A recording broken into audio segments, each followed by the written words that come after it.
Magandang umaga po. Narito na po magiging lagay ng panahon ngayong araw ng Biyernes, January 24, 2025.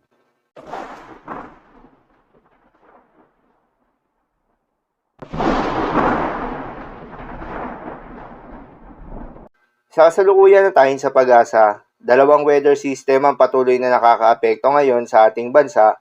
Una na riyan ay itong northeast monsoon o hanging amihan na nakakaapekto sa may northern at central Luzon. Dahil dito ay asahan pa rin yung malamig na panahon, maulap na kalangitan na may kasamang mahihinang mga pag-ulan. Habang easterlies naman o yung mainit na hangin galing sa may karagatang Pasipiko ang nakakaapekto sa malaking bahagi ng ating bansa o sa nalalabing bahagi pa ng ating bansa.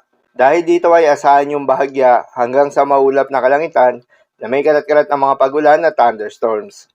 Magandang balita naman dahil ayon sa pag-asa ay wala pa rin tayong binabantayan na low pressure area o bagyo sa loob o malapit sa Philippine Area of Responsibility na maring makaapekto sa ating bansa hanggang sa susunod na 5 araw. Base na rin yan sa pinaka-latest Tropical Cyclone Threat Potential Forecast na inilabas ng pag-asa.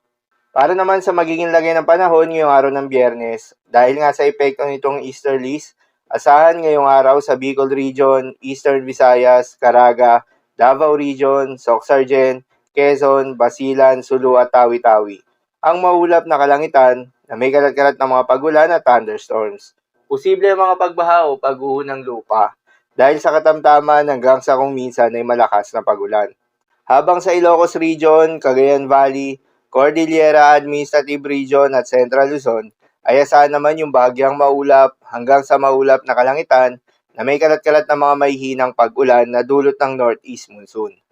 At sa Metro Manila at nalalabing bahagi pa ng ating bansa ay asahan naman yung bahagyang maulap hanggang sa maulap na kalangitan na may kalat-kalat na mga pag-ulan o thunderstorms na dulot ng easterlies.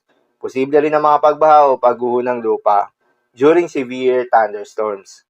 Sa mga kababayan natin, ingat sa mga posibleng banta ng pagbaha at pagguho ng lupa, lalong-lalo na sa mga lugar na inuulan na noong mga nakaraang araw pa.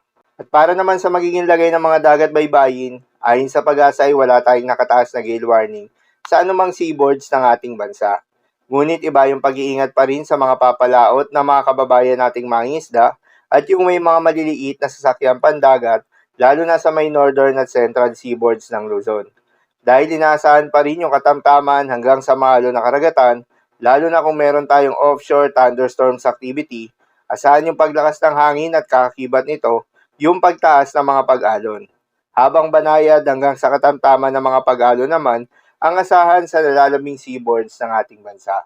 So inamang ko para sa lagay ng panahon ngayong araw ng Biyernes. Keep safe everyone.